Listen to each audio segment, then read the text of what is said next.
O futuro da região Norte, enquanto grande região europeia desenvolvida e competitiva, esteve em debate na primeira Conferência de Gaia, dedicada às vias do Noroeste. O presidente da Câmara de Gaia defendeu uma terceira via para o ressurgimento do Norte, com uma atuação inteligente e sustentável. O objetivo das Conferências de Gaia é o de realçar uma terceira via para o ressurgimento do Norte, debatendo o papel da região, não apenas perante a realidade nacional, mas também o seu papel no contexto da Europa das regiões. A afirmação da região Norte no contexto europeu implica uma melhor distribuição dos recursos do país e um ambicioso programa de investimento infraestrutural que corrija alguns dos erros cometidos nas últimas décadas, nomeadamente o abandono da infraestrutura ferroviária, da mobilidade sustentável nas malhas mais densamente ocupadas, de que o metro de superfície é elemento central, ou a mais recente indefinição estratégica aeroportuária. A mobilidade inteligente é a principal meta do Programa de Investimento Infraestrutural, defendido por Eduardo Vítor Rodrigues. É por isso fundamental que este Programa de Investimentos Infraestrutural assegure a mobilidade inteligente, através de uma rede de transportes públicos regionais que tornem o Norte mais coeso, sendo também evidente que um dos investimentos mais prioritários é o alargamento da rede metropolitana do Porto e a sua articulação com a ferrovia e com as redes locais de transportes urbanos e interurbanos, mas também em articulação com uma rede eficiente de transporte rodoviário urbano em autocarro, com bilhética adequada e sustentável e devidamente assumida como prioridade pelas políticas públicas.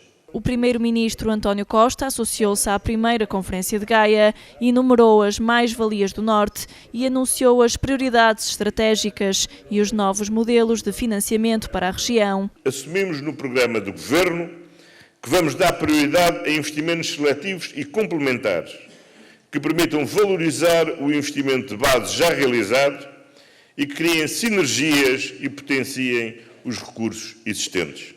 Assumimos assim que queremos uma nova metodologia para programar e executar obras públicas, em que o processo de planeamento, decisão, definição de modelos contratuais e de financiamento de grandes infraestruturas é alterado, por forma a eliminar decisões mal fundamentadas.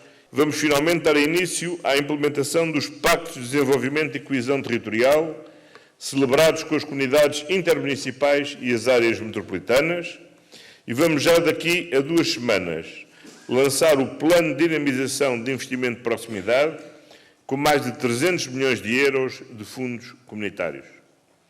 Entre estes investimentos, queremos também reforçar as condições de mobilidade na região e queremos promover a modernização das infraestruturas portuárias e das suas ligações aos hinterlands internacionais, melhorando nomeadamente as ligações ferroviárias aos portos e ligando-nos à rede transeuropeia de transportes. A inversão de uma década de estagnação da região Norte é um dos desígnios do atual governo.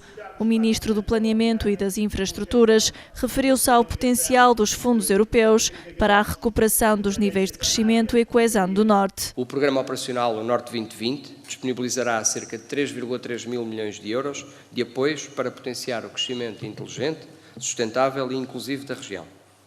Mais de metade deste valor, um pouco mais de metade deste valor, cerca de 1,8 mil milhões, dirigido em particular aos incentivos às empresas. O reforço da base territorial e competitividade da região e da área metropolitana do Porto é uma das preocupações do governo realçadas por Pedro Marques. E por isso o desenvolvimento dessa base territorial constitui uma das preocupações do Governo e o total aproveitamento dos fundos disponíveis para o apoio às chamadas abordagens integradas de desenvolvimento territorial, de desenvolvimento regional. Estas abordagens, no caso da região Norte, têm fundos disponíveis no ciclo de fundos que se está agora a iniciar, na ordem dos 1.000 milhões de euros.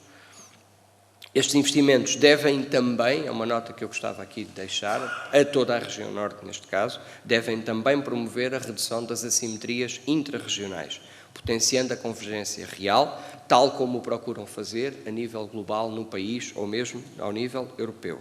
O ministro realçou ainda os investimentos previstos nos planos estratégicos de desenvolvimento urbano implementados pelos municípios, que definem as prioridades em matéria de mobilidade urbana sustentável ou reabilitação urbana. No caso da região norte, os PEDU apoiarão investimentos de quase 400 milhões de euros. A revitalização das cidades, a reabilitação urbana é absolutamente essencial, está consagrada nestes instrumentos como um instrumento importante de reforço da competitividade dos nossos territórios. Consideramos muito importante as cidades como polo de competitividade. A primeira Conferência de Gaia resultou de uma parceria entre a Câmara de Gaia e o Jornal de Notícias. Contou com a participação de Afonso Camões, diretor do Jornal de Notícias, Carlo de Grandis, coordenador da Direção-Geral de Mobilidade e Transportes da Comissão Europeia, David Pontes, subdiretor do Jornal de Notícias, Ricardo Rio, presidente da Comissão Executiva do Eixo Atlântico, Avelino Oliveira, secretário da Comissão Executiva Metropolitana do Porto, Rio Fernandes, geógrafo, e Xuan Mau, secretário-geral do Eixo Atlântico.